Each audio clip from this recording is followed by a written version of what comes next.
what's up, everybody? Hello. I don't know if we got the new theme song in or not, but I doubt it. If you're watching the live stream, you heard it anyway before the stream started. Cool. So that's on there. Episode 50, dude. Episode 50. That's kind of wild that we got there. It's pretty wild. We always set out to we started this going, oh, well, we live near each other. We're close friends anyways. Yeah, it was like we right both before already Mania. watch wrestling. Yeah. It was before Mania 40, right? Would have been before 40. Would have been 40, yeah. During that build up with The Rock and all that Which was shit. such a good time to start the show. Yeah. And we just got lucky because we started covering stuff because we would have covered it if it was all shit everywhere because we just like wrestling and it's fun. Right. And if it was shitty product, then we probably would be sitting here playing No Mercy every week or something, but we'd still be doing this. But the way it's panned out has been really cool, man. It's been really special. Yeah. We're trying to adjust things visually. Yeah. We're adding things all the time, basically. Oh, yeah, definitely. Trying to make the experience better. Yep. Trying to make the experience whether better. people watch it or not. You know what I mean? Mm-hmm. Hey, some people watch it. Yeah. I mean, it's just cool, man. Dude, it's cool to be at 50. It happened fast. Yeah, and I what I like about doing this kind of thing is it forces you to watch wrestling with the critical eye too. You watch it differently. Yeah. And I was thinking about this with music too, because people there's people that like listen to music for their entire life, but they never play an instrument. Yeah. Right. And they still learn stuff about music just by the nature of listening to it all the time. Yeah. But I think as a musician, naturally, you're listening to it differently. For sure. And without a doubt. Yeah. And you're kind of like this analyst version of. And let me tell you, the further that goes, your way you listen to music changes. I can't remember what it was like to listen to music when I was a little kid. Exactly. Right. And I didn't know any music theory or play any instruments. Yeah. But then I learned drums, and it changed how I listened to instruments. Yeah, because you're thinking about what they're doing. And I think when you talk about something like this all the time, it gives you that dimension of like, Absolutely. I know what's going on. Yeah. But, and it's not like we're experts as far as wrestling. We've just watched it so much and studied things about wrestling from guys that are wrestlers in this space. You know, people that we're really lucky we live in the era we live in because we're able to not be wrestlers ourselves, but still have a valuable perspective to contribute to the whole overall community of wrestling as just the perspective of fans who have seen a ton. You know what I mean? That's it. I would never try to say that I know more about what it takes to wrestle from the perspective of a wrestler. That's so stupid. Sure. I would never even say I know what it takes to be a wrestler because I never wrestled. It's interesting too. I just know it's hard. A lot of wrestling podcasts are just, and they're interviewing actual wrestlers, which is great. And a lot of times you want that, but sometimes you want a fan perspective too. Yeah. Well, the fan perspective does matter. That's the misconception. Or, well, I guess it's not, but sometimes it is within WWE specifically. Sure. Because it's like, they'll just say, I wish people would just fuck off and watch the show. And it's like, yeah, but you don't get to do what you're doing without fans' approval, though. Who's the show for? Who's the show for? Is it for you to just jerk your own dick? Or is it for the fucking fans you're telling to just shut up? Right. And that's where I'm like, come on. But the whole point is just, it definitely makes you watch a lot of stuff differently when you realize you're going to have to talk about it. It ties into music again because I've been playing an instrument literally my entire life. I don't have memories where I wasn't, you know what I mean? Yeah, I was probably 15 or 14 or something when I actually started playing. Really playing guitar. Brother, I was 6 when I got my first drum set. But my only point I'm getting at with all that, because that don't matter how long anybody's playing. The point is just you'll spend time playing, right? And you'll have an internal dialogue with yourself going on as you're learning it and you're analyzing it, right? Right. But so much is going to happen intuitively that then you go to teach someone else how to do it, and you have to learn how to communicate. Yes. You know what I mean? And that is, a lot of it's terminology and things like that too. And yep. But to me, that's the difference. That's what's happening here. Is I've watched wrestling for a long, long time. Yeah, literally as long as I've been playing music, I've been watching wrestling often. Right? Yeah, I think it would be interesting to try to wrestle. I'd love to. And because I'd get injured immediately. Yeah, there's no doubt about it. It's not like I'm athletic. I watched a lot of the UFC in 08, 09, that kind of era. Sure. And I learned a lot of jiu-jitsu from watching it. And then I went to a jiu-jitsu gym, and like a couple of these guys were like, how long have you been doing this? Yeah. It's like, oh, I don't know, like right now. Yeah, you're like, like I just started. But I've been watching for years. Yeah, so I knew a lot of techniques. You have a leg up as far as like knowing what anything is. You just hadn't felt what it feels like to do that stuff with your body. Right. Well, I had practiced like with, my cousin or whatever. Oh, sure. Whatever. Around, but yeah. But you know what I mean. Yeah. And that's the same It's different when you get in with someone who knows what they're doing, though. Yeah. You know, like the weight is totally different. Like they are putting pressure on you. Oh, yeah. But you can still figure out how to pull off a triangle choke or something, Yep. If you know what one is and what common setups are for and shit. Yep. So it would be interesting to try it, but man, I don't know. Maybe too late. Probably too late, brother. We're both not in our primes physically, bro. I don't think my knees would like that. No, my knees for sure won't like it.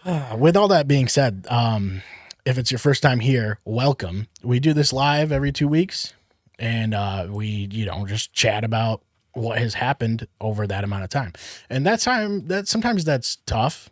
Yeah. Because it's a long time gap. Yes. Especially like this one where it was like when a bunch of things happen and you have, major events that happen throughout the course of the couple weeks. Yes. But then it's another thing. Like all fairness, like I wasn't here for the last episode. Yeah. Now, I had a valid reason why. Mm-hmm. My band was doing stuff that's like wicked crazy, and I had to do that. Yeah. But I basically just ranted about Raw. But you saved my ass on that one. But the point is, that means I haven't been able to be here to talk about this stuff for a month. Well, yeah, that's true. Right. And so it's like, what do I come here with notes to talk about? That's the thing is the 2 weeks adds up fast. It does. So we just try to do our best to cover whatever's going on closest to when we're going to start shooting. Right. Because what else can you do? You got to stay current, Plus, that's what we're here is to talk about current stuff. Yeah. So if you are new here, the show's on Spotify, it's on YouTube, it's on all those places. We stream it live on Twitch and YouTube. My name is Seth. This is my buddy Dave. That's right. Yeah. How do we do this? We go, wait. Mm-hmm. Yeah, something like that. You got to go. If you would like to support us, please head over to w.gg and use the promo code ClearShots. That'll get you 10% off your whole order. It's good stuff. We have so many cans of this shit all everywhere, dude. It's like on the floor under me. We actually use it and love it. Yeah, it is actually on the floor under you. It's crazy. It's everywhere. Yeah, that's funny. But yeah, it gets you 10% off your whole order, and it is good. It's good stuff. Yeah, for sure. And that helps us out. And any other way you can help us out, please do. Likes, subscribes, all that stuff. All that stuff works. Yep. Comments. If you see our shorts pop up on Instagram or TikTok or any of that stuff, if you're watching live, chat with us. Come on in. So let's start with Elimination Chamber. We're gonna get to it. Elimination Chamber. Yeah. Okay. So let's go over it. It started with the Women's Chamber. There's 4 matches, right? Women's Chamber, which I thought was the better of the two, personally. I thought it was pretty good. Yeah, it was pretty good. We'll talk about how overall I thought about it, but sure. Rhea won the Women's Chamber match. Yeah. I don't know. Some people weren't really excited about that. Some people were weird about it, and I was like, I don't get the hate. It's Rhea. Yeah. Like she's not shitty. Yeah, that's the thing is. She's one of the best and she's in her prime and she's still going at the top level. Yeah. So it's like, how do you be like, don't give her that shot? Like, and on top of that, because look at the newer talent. They used the match to get elevated. Right. So it's like, you have her win, yes. but they still made multiple newer talents like elevate in that match. That's the key there for sure. Yeah, for sure. They did the same with the men's as well. You know? Because who won the men's? Randy did, right? Orton did, yeah. Orton, which I love. Because it's like... That was a cool move. I thought it was cool. Yeah, unexpected. But on top of that, it was the same deal. They got to showcase a couple young guys that are on the massive upswing, you know? Yeah, for sure. So that's cool. Yeah, I thought the match was good. I actually thought both chamber matches were pretty good. I didn't have like a major problems with any of them. Honestly, there wasn't like any match on the card, nitpicky type of shit with the chamber matches. Oh, with both chamber matches, I didn't have any major nitpicks or anything.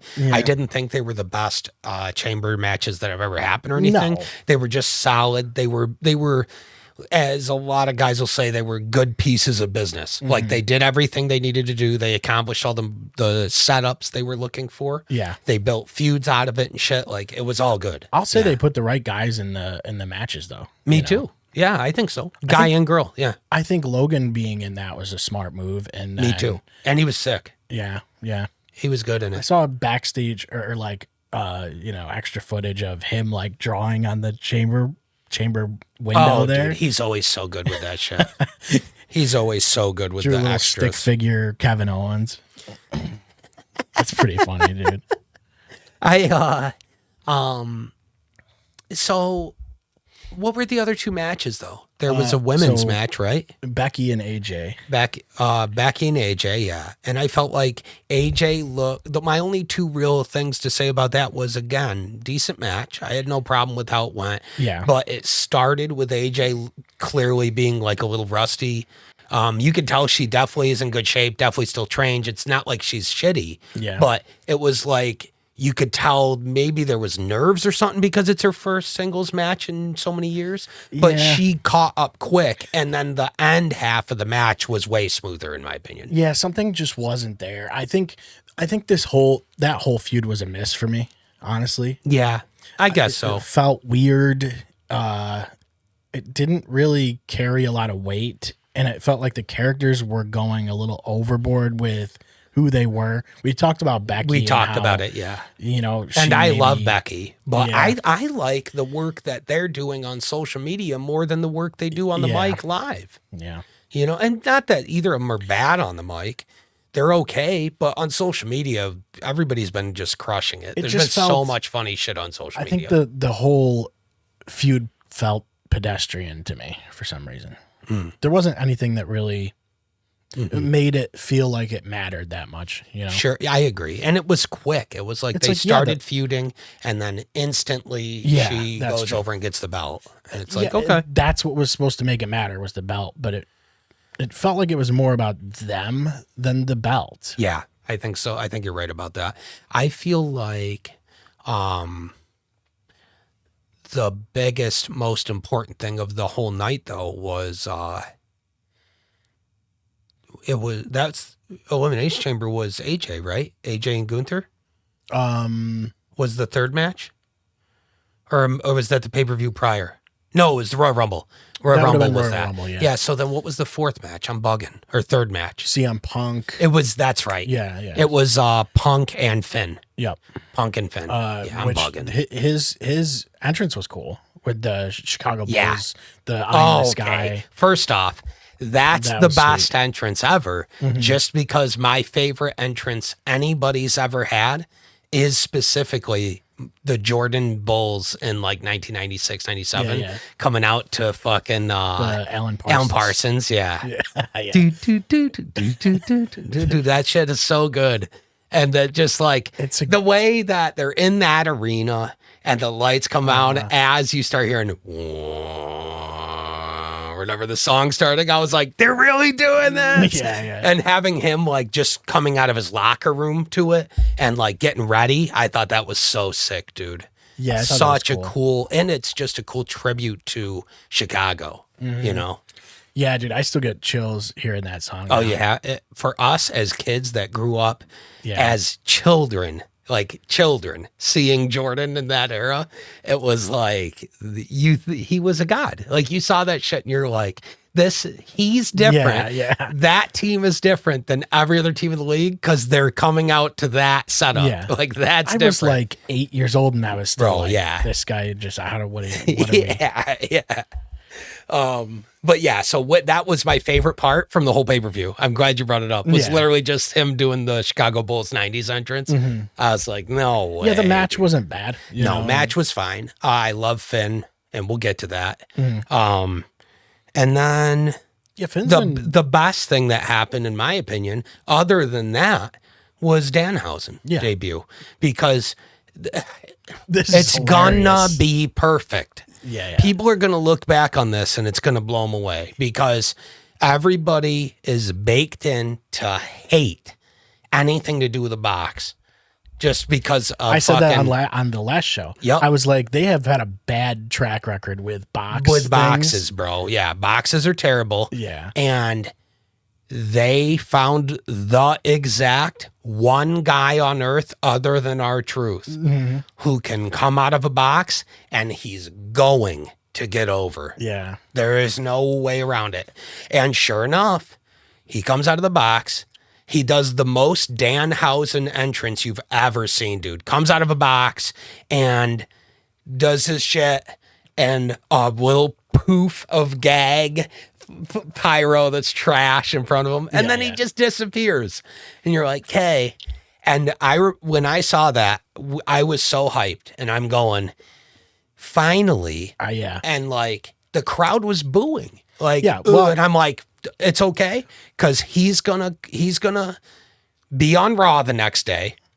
He's going to say one line and they're going to just hear what his voice sounds like. And they're going to go, best comedy act in wrestling now. Yeah. It took a promo and he's already over. It happened too. He did that one promo, instant over. He immediately was on SmackDown and did another segment with Miz. And now his merch is like top 5 in the store. Yeah, it was instant. Yep. Just 0 to top 5 merch sales. It's the reality is it's a case of people didn't know who he was. Oh, and that's it. And I think there's also Jericho hype still. Yeah. You know what I mean? But people are going to, like, it's going to take a year for people to really understand the full spectrum of just how hilarious and what Danhausen really is and what he does. And once they really understand that, they're going to look back on him being the guy that came out of a box as the most Danhausen shit ever. Yeah, you know what I mean? They're going to be like, of course he came out of a fucking box. It really is a unique character in a lot lot of ways. And so good, dude. Yeah, I think as soon as he gave his Danhausens, I think that was when everybody was over. Like, you're already made, man. Okay. Yep, that's all it took. You have a list of Danhausens. And he's been crushing ever since. He's been all over social media. He's been commenting on people's posts and shit. This guy gets it. He understands everything about the business in a way that like almost no one else does, because everybody else is caught up on trying to have these 5-star matches. And he's going, I don't know if I'll ever have to wrestle. And I'm going to sell more merch than everybody. He almost doesn't have to, right? He doesn't. He can just point at people and say they're cursed and say a bunch of funny shit backstage, and he'll have a job for eternity. You know? Yeah. And they can do a lot of things with They'll never fire him. He will be with WWE for the rest of his life. They'll never let him go because the merchandising capability of that guy is 1 in a billion. Yeah. His merch is pretty cool too. His merch is cool. Yeah, it's fine. Yeah, I guess I could. And it's only going to get better because he's a full-blown comedy god. So, yeah, and like he's so 70%. Oh shit! Glass shattering savings. Take a guess if the OG Austin 316 shirt's on here for sale right now. Hey, look at that! 316 day coming up.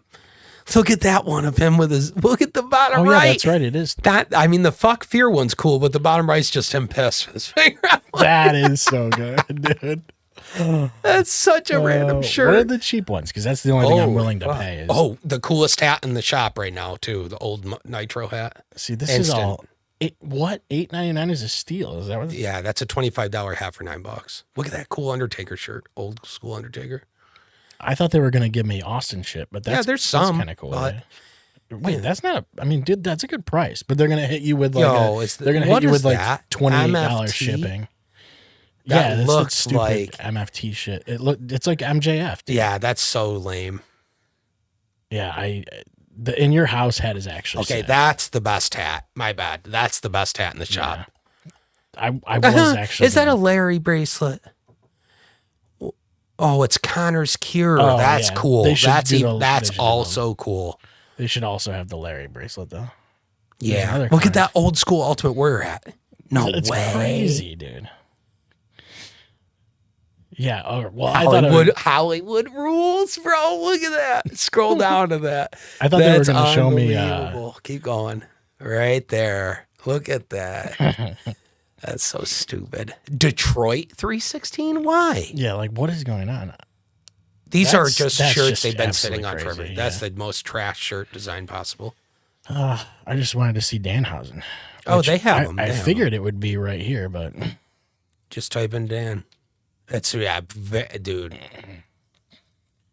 Top sellers. Yep. Cursed.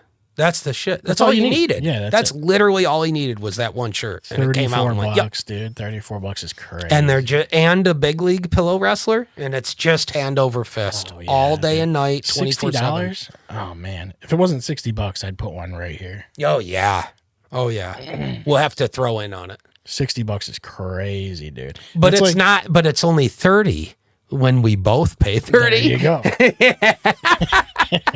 Got to have that Danhausen fucking big league guy. It's actually not a bad idea. That's wicked hilarious. Yeah, dude. I love Danhausen. I already did. I thought this dude was hilarious, and I'm so glad he's good for him, dude. Yeah, seriously. So good for him. So happy for him. I hope he makes millions and millions of dollars. Yeah. He's guaranteed. He probably already has. I wouldn't be surprised if he already made $1 million because he's been in the company for 2 weeks, and his merch is just whatever he has. It's just nonstop, constant selling. Yeah, dude. It's fun watching like some of his old clips come up on YouTube and stuff like that, and on even like on Facebook, I'm seeing him. It's like everywhere. That's cool. Yeah, he's everywhere, man. But that could be my algo pushing. Could be. Dude, it's like all I ever see now is wrestling. Like I can't even keep up with like NFL free agency anymore. It's just dude, I don't see wrestling.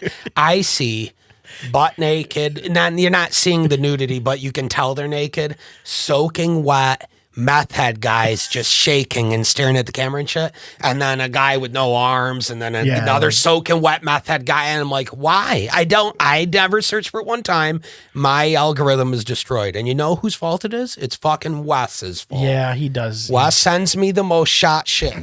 And then my feed is ruined. And I love it. Like, thank you, Wes. Don't stop.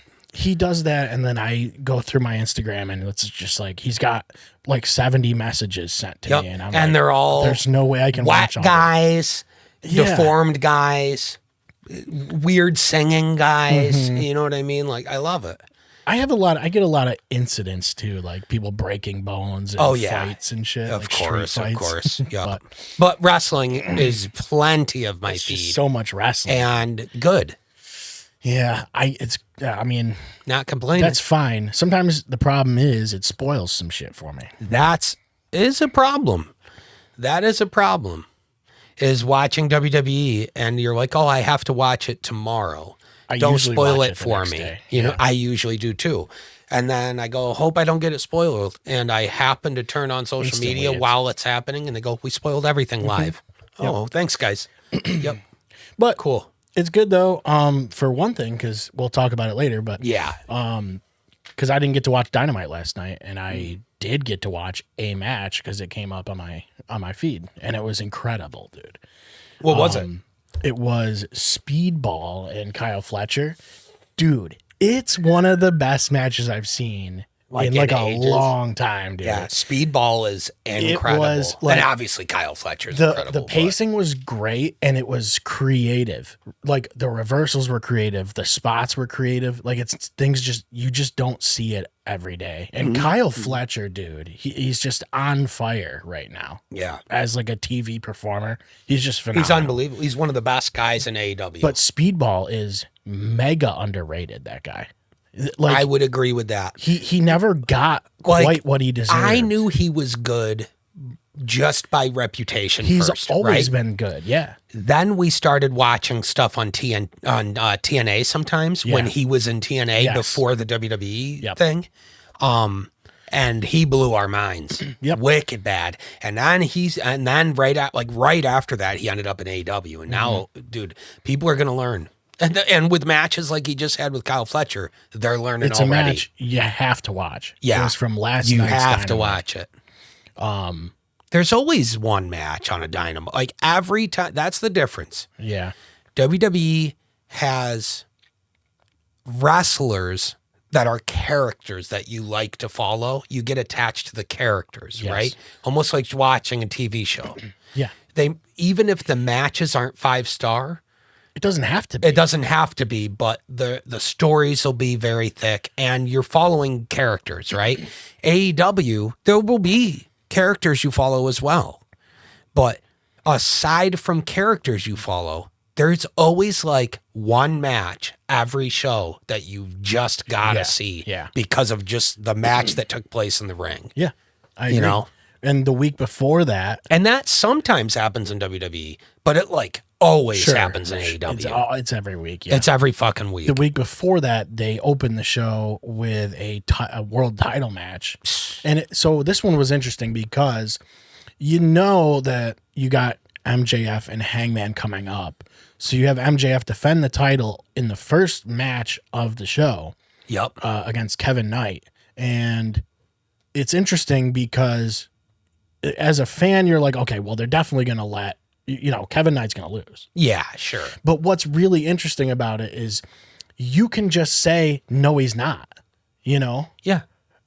You could throw a wrench in this if you really wanted to. And even though you have all these graphics built up for the pay-per-view you're hyping up, who cares? You can still change it. That's the tools to convince everybody you're not going to do it. Yes. But now the thing that I was thinking about it is it doesn't work as well with AEW. I think that works better with WWE, where you can make a giant like OMG moment and have it go out to social media, and now everybody's going, "Oh my god, I agree. what?" I agree. Like that effect is not gonna happen. They just proved that. AEW. They literally just proved it. Yeah. By having Cody Rhodes beat Drew McIntyre and get the title back. Right. And it pissed people off. Yeah. It pissed a ton of people off. Yes. But it still did that. It still was this, what? They're seriously having Drew lose it right now on a Raw out of nowhere, this close to Mania? What are they doing? Social media reactions, comments, all that stuff. Engagement. Yeah. Yes. Yep. And that's the strategy. And I understand why people are pissed because they want to see Drew get his flowers for that. Sure. But it's not like it's going to be shitty seeing Cody and Randy. There's no way. No, of course. So, but anyways. But it also gives Cody another title, Yeah. It's this many time champion. I think he's going to legit lose to Randy. I wouldn't be surprised if he did. I think he might turn heel on Randy. That would be nice, dude. He's been this white meat baby face the whole time. I know, dude. I know. And it's coming. I don't think he's going to do what Cena did and just never turn. You know what I mean? I think he'll turn. Yeah. Well, he's too good as a heel not to. Exactly. Exactly. Well, that's the thing, though. Cena was never a heel. It was not really the thing. Even when he tried to be a heel, he couldn't. Even when he tried to be a heel, he couldn't be, because his attempt to be a heel was him doing the like thugonomics thing, and it was arguably the most over he ever was in his whole career. Yeah. Because he went, I'm gonna talk shit to all these guys and do heel shit, and people went, nope, you're the coolest guy in the company. Mm-hmm. Yeah, it's like okay. Yeah. But yeah, I thought that was really interesting that you could do that. Like, have this title match, and yes, like we're definitely hyping up this match at a pay-per-view, but what if we just did this, Yeah. But it only works if you make it believable, that like, no, that's not true. No, I take that back. I was going to say it only works if you make it believable that the guy could lose. But the whole point is to make it believable that the guy can't lose. Then in the match, you tease that he might actually lose and you turn the crowd and make them believe that, oh, wait a minute, they're really going to do this. I think what makes... Then you go back and you have MJF win. But. Well, what makes matches that are title matches on a weekly show so, like... there's so much gravity to it is that there's a possibility that they can lose. Yep. All the time. There's always a possibility that they can lose. Always a possibility, yeah. That's what I just think it's a really smart thing to throw in there. Not only the fact that there's already their world title match on their weekly show, which doesn't happen as much in WWE. True. But the fact that you could also just throw that crazy wrench in that situation. Yep. But most people want to see MJF and Hangman. Yeah, they want to see that, so they're like, please don't fuck that up. Yeah, and I see a lot of people say like AEW doesn't have the star power, and it's like, what are you talking about, dude? You have like Swerve Strickland, you have Kyle Fletcher, you Hangman, Kenny Omega, MJF. Samoa Joe, like all these guys. God, I forgot he was there. Dude, Samoa Joe for sure is a huge name. Then that's not even including guys like Edge and Moxley and shit. Yeah, you can't cope, but you know what I mean, Christian. Yeah, you can't make that argument. Sorry. No, I don't buy that one. No, and they're doing the best thing they could do, which is build their own homegrown stars out of guys like Hangman and Darby Allin and shit. You know, MJF. All these dudes are talking about Swerve. They're homegrown guys there. Swerve has been fantastic. Oh my God, he's one of the best guys in the company. His character arc's just been. He's one of the best in the whole company. I think he's one of the best in the world. Yeah, I think so too. I think it's weird, but I legit think he's underutilized. And that's so stupid to say, but he's good enough to be the guy in AEW. Yeah, as much as I like Hangman, like I can skip over a segment if I have to, you know what I mean? But and Hangman feels like he's supposed to be the guy. Yes. With MJF supposed to be like the guy. Foil. Yeah. But Swerve and Hangman are really your two guys. Yeah. You know? With Swerve, MJF, and Fletcher. Oh, and Will Ospreay's there. And Will Ospreay, yeah. Well, he's been out on injury, right? He's out right now. That sucks. I hope he makes full recovery, dude. Some of those guys I just can't not pay attention to when they're on. How do you not? Yeah. So I think there is star power over there. I think it's a stupid argument when people make it. I don't think it's even an argument. People will say it, but it holds no water. Well, it has no weight. And I talked about that also a couple weeks ago. It's just all this tribalism where... Yeah, the tribalism is just dead. It has to die. There's people clinging on to it, but it doesn't exist anymore because both companies are good. And the reality is you can not like the show. Don't watch WWE. That's okay. You don't have to like it. But it doesn't make it objectively bad. You can't. It means you prefer one over the other. And that's fine. I prefer both. Genuinely. Like, I don't have a preference. I just like good wrestling of a bunch of different types. And they're made to be different. Whether it's good stories, good matches, good comedic segments. Sure. You know what I mean? I don't care as long as it's entertaining. But they're meant to be different shows. They're different demographics. And I think WWE has been kind of doing their own formula for a while. You know what I mean? Yeah. And they've fucked with the formula a lot the past couple of years, honestly. But it's definitely felt formulaic as of late. Like, we've talked about that. Sure. Whereas AEW has also been trying to get their formula dialed in, and their formula has been missing at one point. And ever since, like, All in Texas, where Hangman won the belt off Mox, they've been in the best era of the company, in my opinion. Yeah, I think so. Like, they have it dialed in now, and they just need to be running how they are for years to come, and they'll be around forever. Yeah. Yeah, I think it's fantastic. And their women's division's crazy. And I've been watching too. Oh, dude, it's great. Yeah. It's so good. The thing is, their roster's huge because they can pull from all these other companies. Yeah. And, you know, they have. But they have good talent. I would say that's something WWE has right now that is almost a problem for them, is how good the talent roster is. Sure. You know? Well, there's a reason these guys are going to WWE too. Like, there's a reason they want these guys. You know what I mean? Yeah. So on Raw this week, Rollins and the Masked Man thing has been kind of weird. A little bit. And then I think the segment they did on Raw this week was pretty cool. I think it was interesting the way they like kind of like did this weird confusing whatever they were doing, tornado of people. Oh, yeah. To try and like get him to. It's almost like this disappearing. It seems like Rollins almost pulling a page out of Sting's old book in WCW. Yeah, it's using interesting. the mind games of different masked guys and stuff. Yeah. I think that was executed pretty well. It was kind of a little awkward, like a little awkward, but I mean, it paid off okay though. Yeah, you know what I mean. It's like, how can you really choreograph that? They're like, oh wait. They're like bumping into each other and shit, and it's like, okay. That was a little awkward for sure.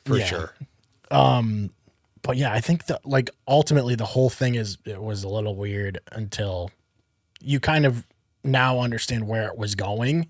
Mm-hmm. It dragged on for a little too long, I think, maybe. I would agree with that, but a lot.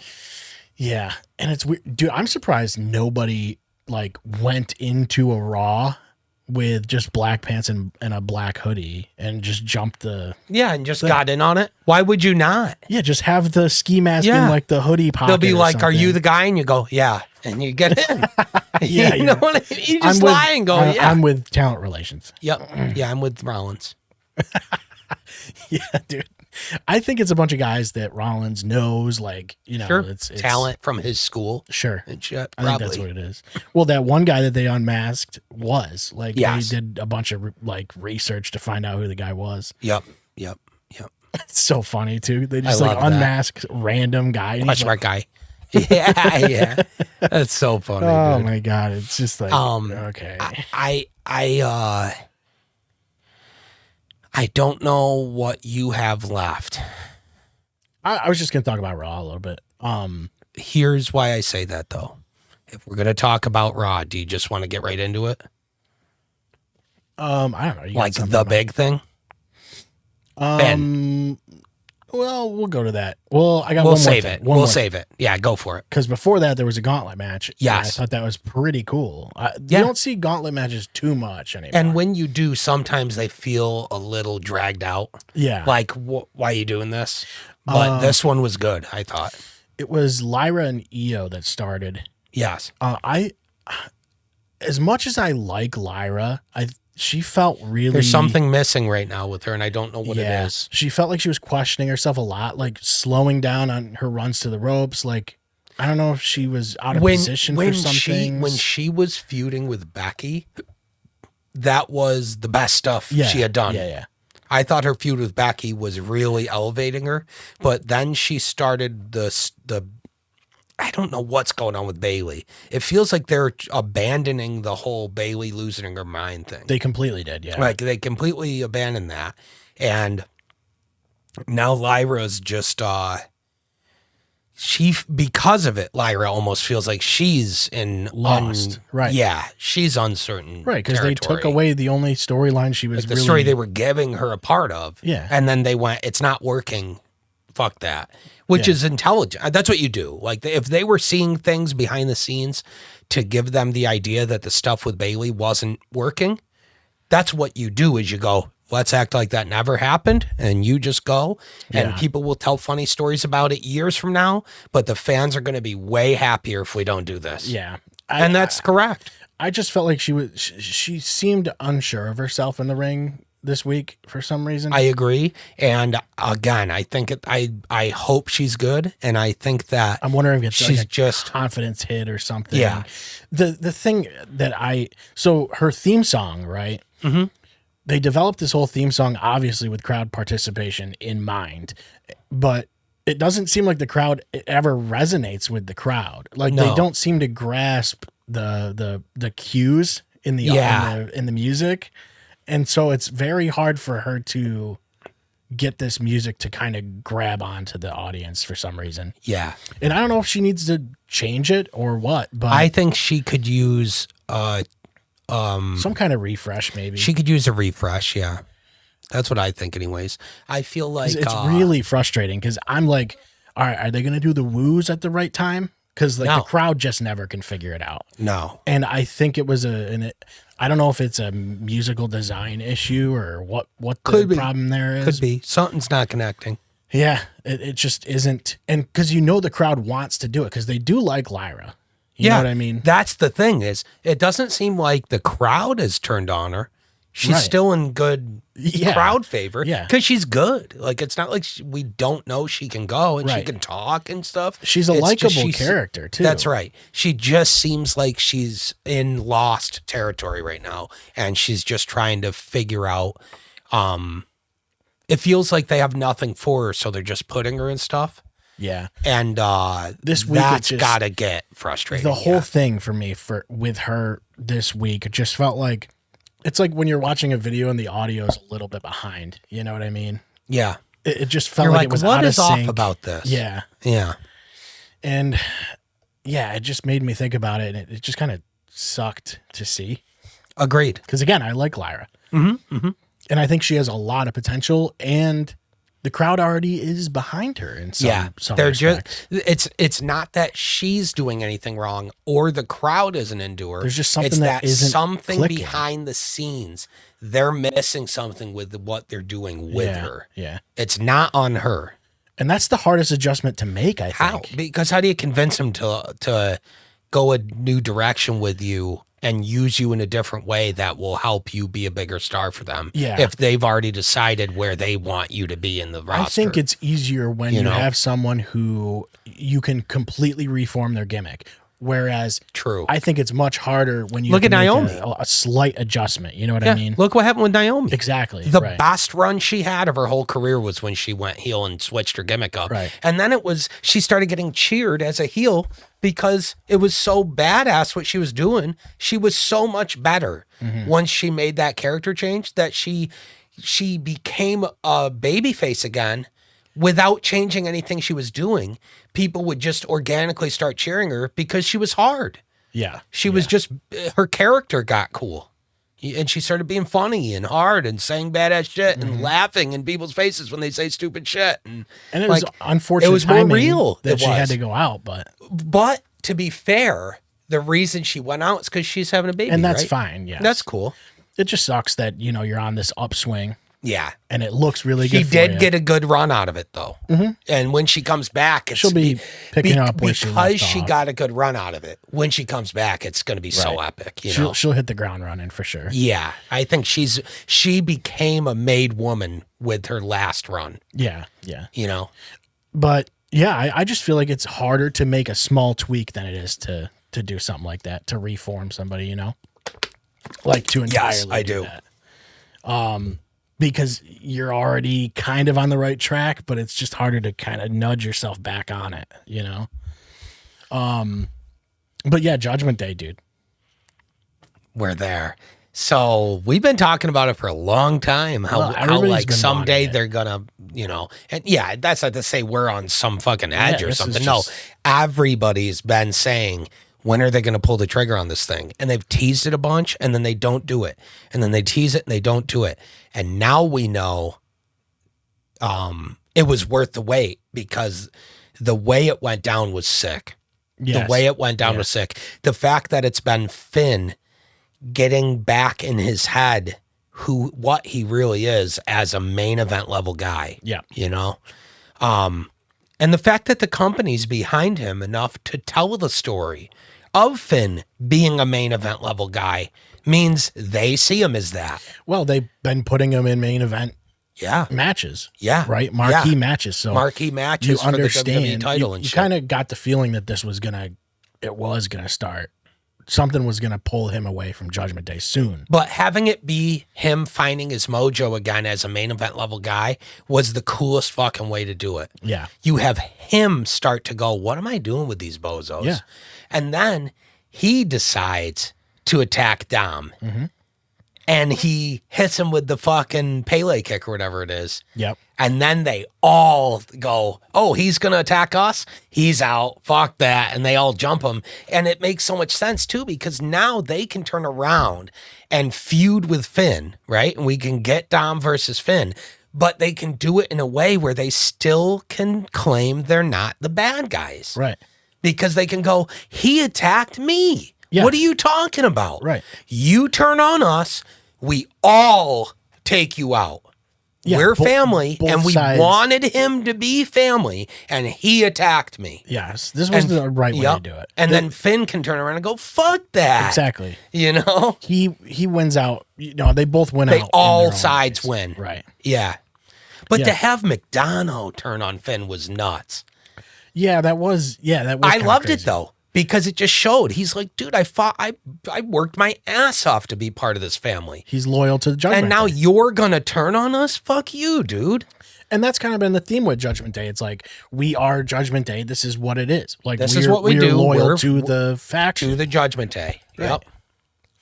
Yeah, when all is said and done, it's going to be wicked tough to argue that Judgment Days, and if they're not the best faction ever, they're like top 3 right now. Mm-hmm. It's tough to argue. Just the level of talent that's in it, but fuck the level of talent that's in it. The amount of compelling stories they've been able to use the Judgment Day in for the past like 4 years now. Right, with everyone who's come and gone. The bloodline is already came and went, and Judgment Day was still there and was involved with bloodline shit and outlasted the bloodline. Yeah. Like, true. How do you, and it's the same guys. Relatively. Yeah. You know what I mean? Yeah, it mostly is. Yeah. Dom's been kind of the staple. He's kind of right now, he's the anchor, I would say. Yep. Like initially, obviously, it was Edge started it and he brought in Rhea and Priest, literally made them. Now they're 2 of the biggest stars in the company. Mm-hmm. You know, Priest is one of the top guys. He's like in that circle where he's a guy that at any time is always going to be involved in either big storylines, big feuds with other people that are just legacy feuds, like a Sheamus feud or some shit that it's not for a title and it might not be the main event, but you're looking at 2 world champions. Yeah. It'd be like Taker versus Shawn at 25. Not that they're going to have that good of a match. What I mean is they weren't fighting for a title. Like, there were stakes, but it was really just about these 2 guys having a legacy match. Yeah. And that's where Damian Priest is at right now. He's already had a world championship run and all these legendary moments, like the Bad Bunny main event in Puerto Rico and shit. But the point is, back to the Judgment Day, made those guys. Then Dom comes in and they turn on Edge, or Finn rather. Finn comes in, they turn on Edge. Yep. Dom turns on Ray and joins. Yeah. Gets with Rhea. Bounces on Rhea for Liv, who then joins. Which that was all great, too. All great. All of it was great. Rhea and Priest end up leaving, and they have Finn and JD with Liv and Dom, and Raquel comes in. Yeah. You know what I mean? And like, she's been great, too. Like, Raquel's been on fire right now. Yeah. She was amazing in the Elimination Chamber. Yep. Like, probably MVP of the women's match. Yeah, dude, she's actually been phenomenal. She's been phenomenal. One of the best women on the whole roster now. She's not going to have any trouble when that does disband. No, she found herself in that for sure. It's been really cool, though, this power stroke. Like, Dom and Finn they both wanted to be the head of Judgment Day. You could tell, right? That was the way they were kind of To me, this was the perfect moment of it. And you're dead on. But the perfect example was Finn going, hey, man, like, we're a family. Everything's all good. Like, I love you guys. It's nothing like that. When I go out to face Punk, like, I got to do it on my own. I have to prove to myself I can. Yeah. And Dom goes, that's cool. You can go out there and do it on your own, but I don't wanna. So when I have my match, cheat for me. And I was like, I love that shit. Yeah. Like, that's the best. That's the whole story right there. Finn will leave because he wants to have integrity. Yeah. And Dom's going, who gives a shit about integrity? Yeah, he's an Addy disciple. So he's just like, no, I'm using a bell hammer and shit. Fuck that. You know I don't care what you have to do. I'm winning that. Please cheat so I win. Yeah. And that's the exact thing, you know. They're fighting for power and they come from 2 different perspectives. Mm-hmm. I think it was the right move to have Finn turn. It's so long overdue, and I hope we get the demon because of it. I sure hope so. Yeah, dude, that would be great. Oh man. That would be unreal. Yeah, it's going to be so sick. Well, it's going to have to happen. He's going to have to do it. Mm-hmm. Mm-hmm. Other than that, I don't know about Raw. I think there was a Punk and the Usos. Yeah, that thing was kinda... Well, because there's been good back and forth between Punk and Roman. Yeah, because they're setting up for that at Mania. Mm-hmm. And Mania's close, dude. Mania's wicked close. It's only a few weeks away. We're inside 40 days, I think. Yeah. Oh, we're closer than that? What's today? The 12th? March 12th? Yeah, so it's about a month. Right? It's about a month away. I think it's in April 14th. It's like something like that. It's like first or second week of April. Yeah. I think I'm going to take that whole block of work off and just take, you know what I mean? Yep. Do like a WrestleMania weekend thing. Because we've watched it here the last 2 years. So I might do that again. Sick. But it's like, the funny thing is, like, we could just do like a WrestleMania watch along on stream. But it's I love just eating food. I wouldn't want to do it with a bunch of people. I'll tell you why I wouldn't want to do it. Because it is tradition in my life. I've never missed a year of Mania since I was a kid. My earliest memories, I've never missed one Mania. And it's always a thing where I get a bunch of friends together and we all get pizza and shit. And I'd rather have my tradition and then talk about it the next day or whatever, you know?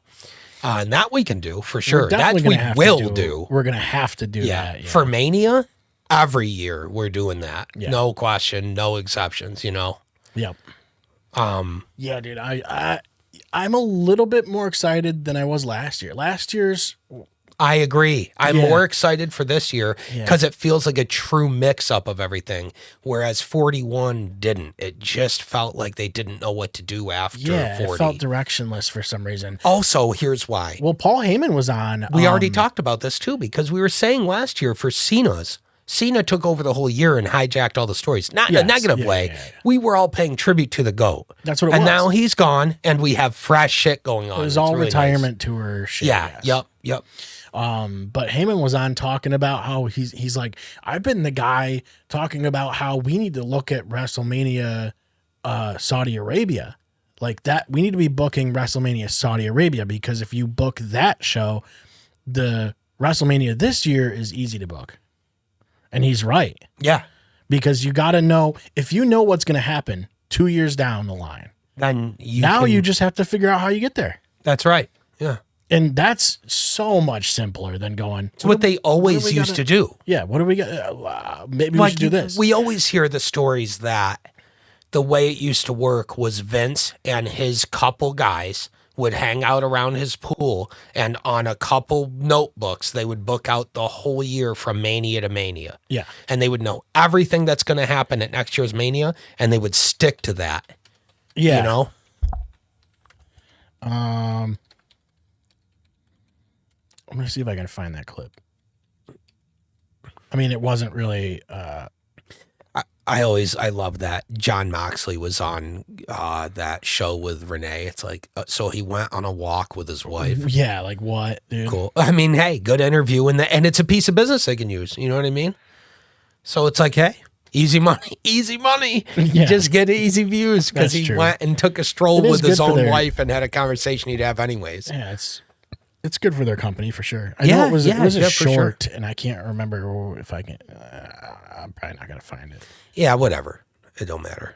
But that's basically what he was saying. It's like, yeah, you need to like look at the next couple of years. You know. Yes, and then work your way from there. Yep. Think longer term and book your way to it, especially because you can take all kinds of twists and turns. You know. Long-term booking. It ain't gonna come on. No, it's not. I saw it on like TikTok or some dumb shit, you know. But yeah, that's I think that was it for me as far as what I watched over the last couple of weeks. So real quick, I'll say JBL was on Undertaker's podcast, and it was the best episode of Undertaker's podcast ever. That's cool. Because JBL is like one of, if not his best friend. You know what I mean? Uh-huh. So the conversations, that's so funny. The conversations they had on that podcast were so shot and so funny because they're just telling all these just weird road stories and shit. They talk about this time that JBL was he was on the road on a day off with who was it?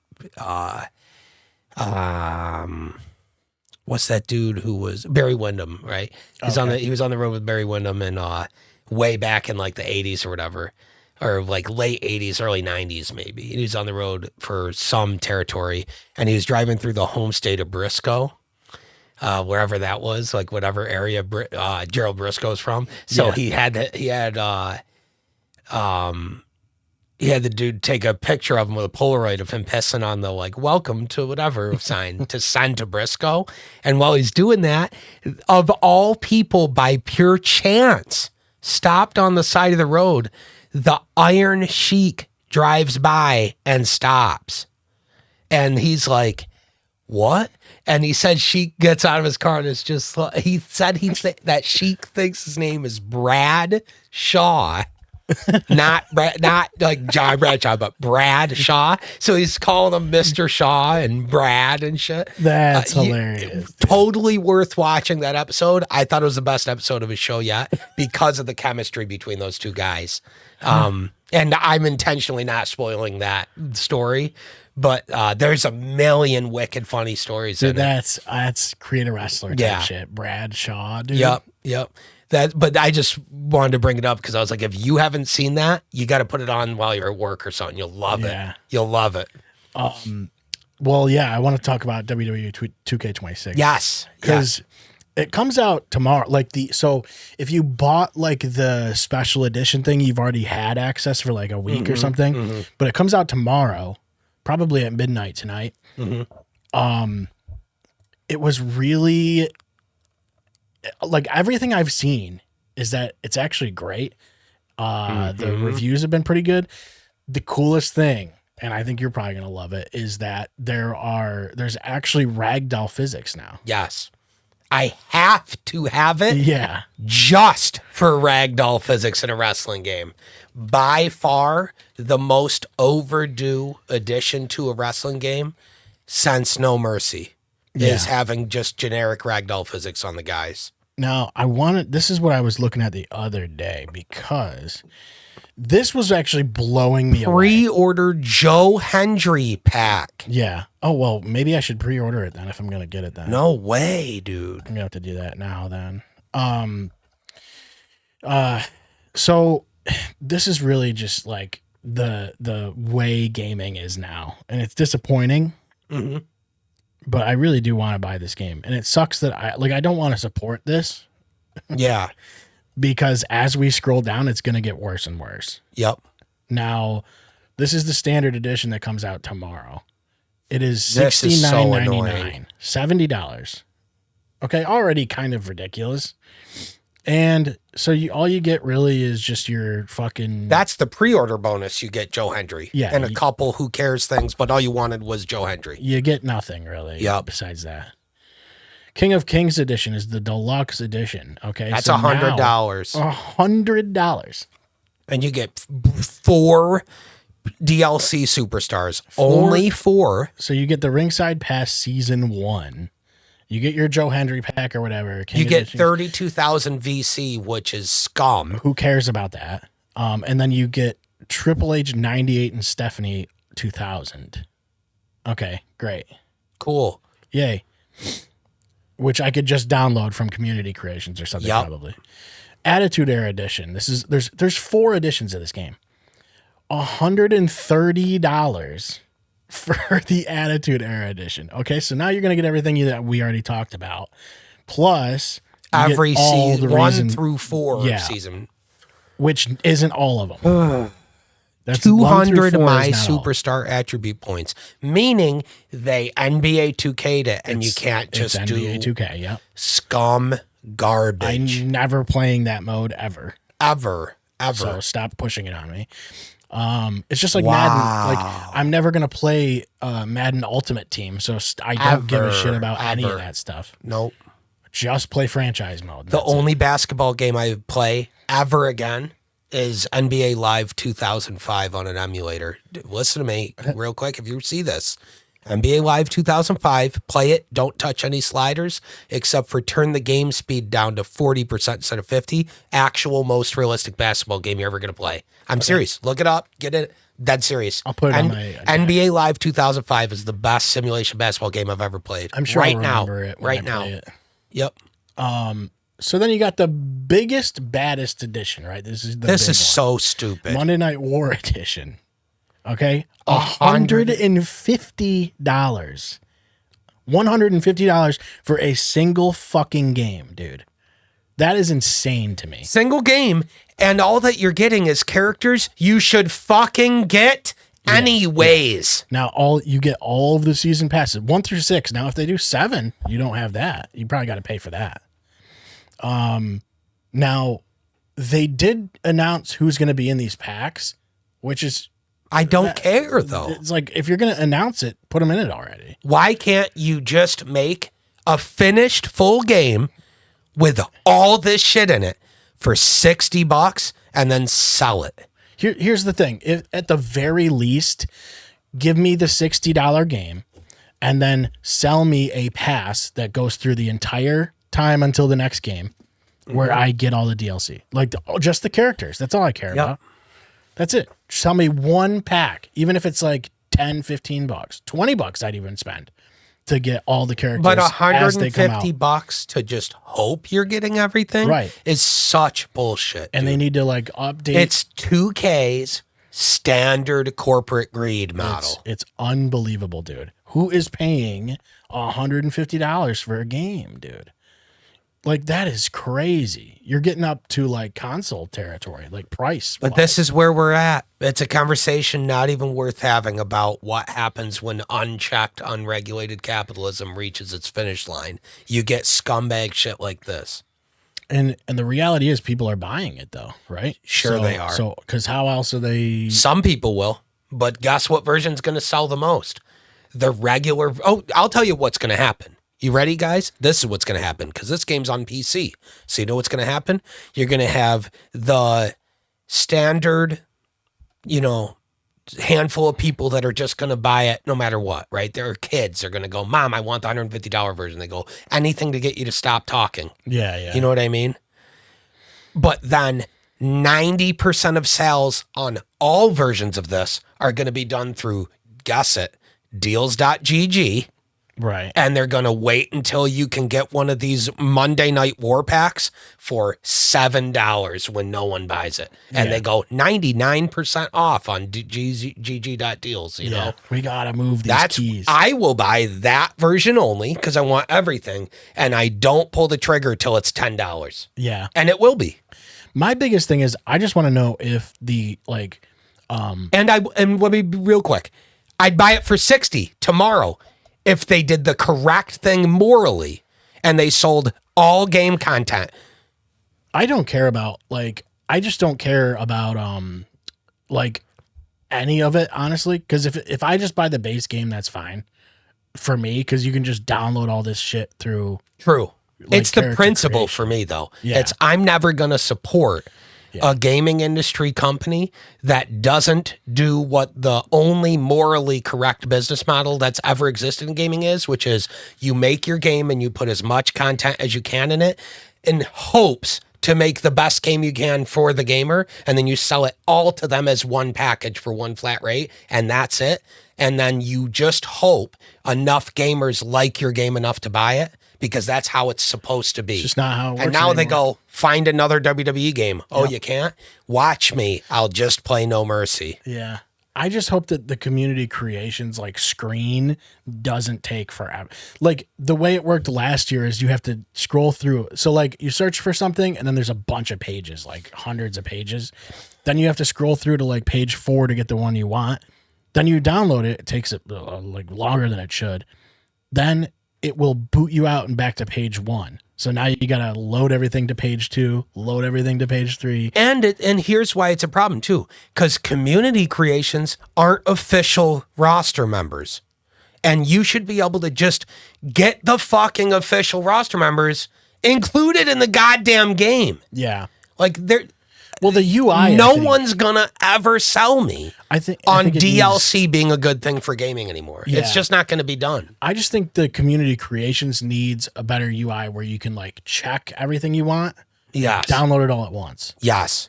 Agreed with that. Because it takes me, dude, like last year when I downloaded all the shit I wanted, and I didn't even get all the shit I wanted because I just gave up, but it took like hours to just download all of it before I was even really playing the game. So yeah, and then you play it and you get a Triple H from 99 that you downloaded from Creative Character and you look at him and he looks like shit because he wasn't just made by WWE. Right. Or 2K. Like I can't tell you how sick I am of 2K having a monopoly on WWE games. It's so shitty. Everything now is monopolized. Yeah. Even though we've been raised our whole lives told that monopolies are illegal and everybody's they just get to have a monopoly now. Yeah. Like, okay. It is a monopoly, but like they just sell it as they own the license. Right? That's the way they sell it. But exclusivity licenses are monopolizing. Yeah, that's exactly whether anybody likes it or not. Yeah.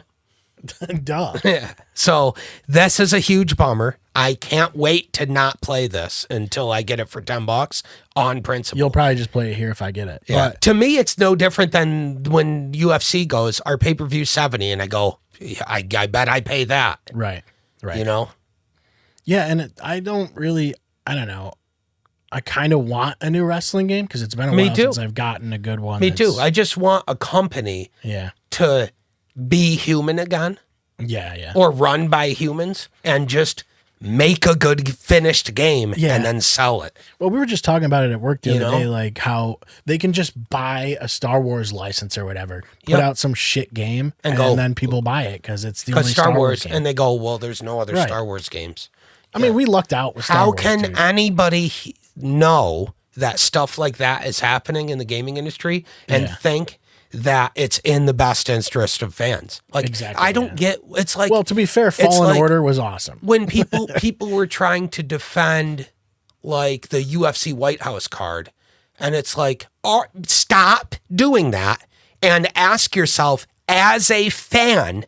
Yeah. Are you satisfied? No. Then what matters more than you being satisfied as the person the product is supposed to target? Right. It's missing the mark. So then why are you like, well, they're doing great. They're making billions of dollars. No, they're fucking not.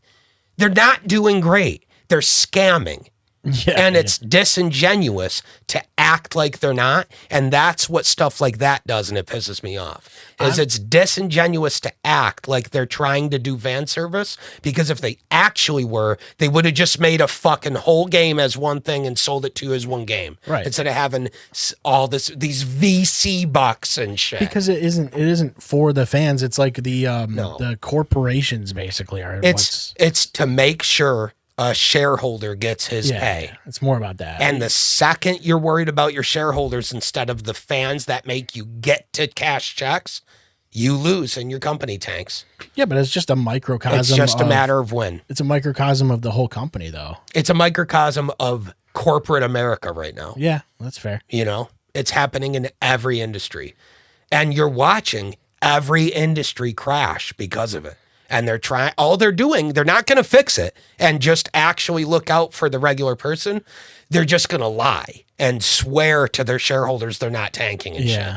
I'm honestly just more surprised that people spend that much money on. Me too. They don't, though. That's what I'm trying to say. They don't. All of those NWO deals, they're going to sell a few thousand, and then they're going to sell 200,000 6 months from now when you can get it for $10 on GG deals. Yeah, probably. That's what so many people do, you know. And that's not just WWE 2K, you know. I want to see if they have any sales numbers so far. Who the fuck is buying the Monday Night War edition for $150 on Switch? You know what I mean? Right. What are you doing? Yeah, on the Switch is crazy. That's crazy to me. Well, they probably won't have sales numbers. It's not even technically out until tomorrow. PSA, WWE 2K26's $150 PS5 edition doesn't work the way most buyers would assume. Really? So it reads like you. Okay, so you get season 1 through 6. I don't understand what they're trying to say here. I'm going to pull this up. And so you have to pay to get to unlock them with gameplay, is what it's saying. So not only are the characters aren't even unlocked by gameplay, you have to buy the stupid shit to get to unlock them in gameplay. Right. That's next level game ruining. So you basically are buying the privilege to get to unlock them in the game. Yep. That is insane. Yep. So it says that it's not just grinding is annoying and it costs money. It's premium edition wording sounds more straightforward than the system really is. Paid content is tied to progression instead of simple access, and progression has a monetary value because you can buy tiers. That is so scummy. Right. You spend your VC or whatever. Probably. And normal match customization can negate progress. That's so wow. They did everything in their power to make sure that the average wrestling fan who buys this game is fucked over. And it's such a bummer. It's everything is a paywall. Everything is a paywall. It's because it's 2K games making it, and that's what they do. Look at what they do with NBA 2K. When's the last time an acceptable NBA game came out? You know what I mean? When was it? Like NBA 2K11 or some shit? Go back and play it tomorrow and you're going to go, oh, they barely changed anything. No shit, because it's been that lazy for that long. Yeah. You know? That's fair. With NBA games, I probably only play one every like 5 to 8 years. I play one every day. NBA Live 2005. No, well, that's what I buy, you know.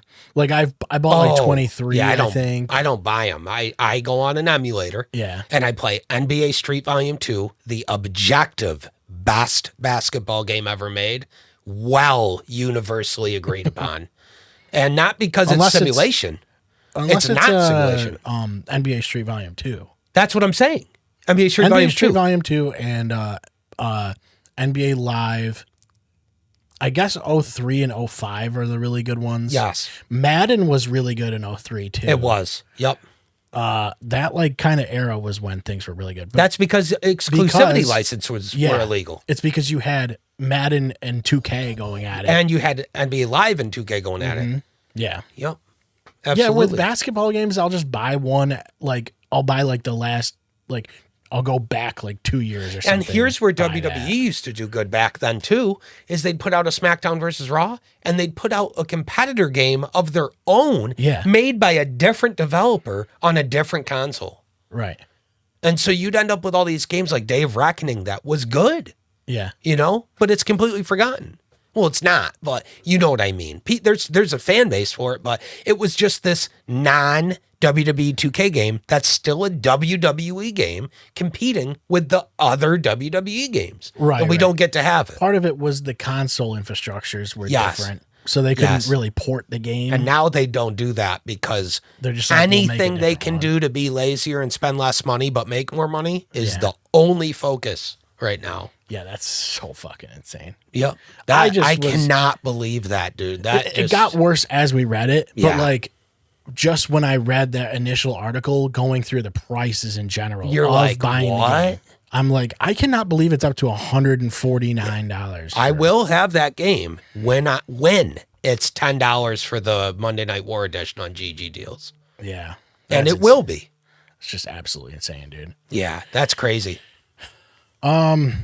I don't know, dude. That's it for me. Same. Yeah. That was the last thing we intended to talk about was the game. Right. Because that's the thing. The gameplay looks good and it looks fun and I want to play it.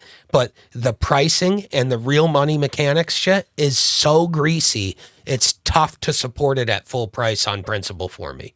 Exactly. That's what I'm saying. I really want to play it. Yeah. But I just don't. First of all, I don't want to spend $70, but also I don't want to support that. I don't want to support that. And so I'll find a way to play it without supporting that. Yeah. All right. Thank you for watching, everybody. Yeah. That's it. Always good. Solid 50 in the bank, brother. Let's go. That's right. 50 more. 50 more. We'll see you guys in 2 weeks. Peace out. Peace.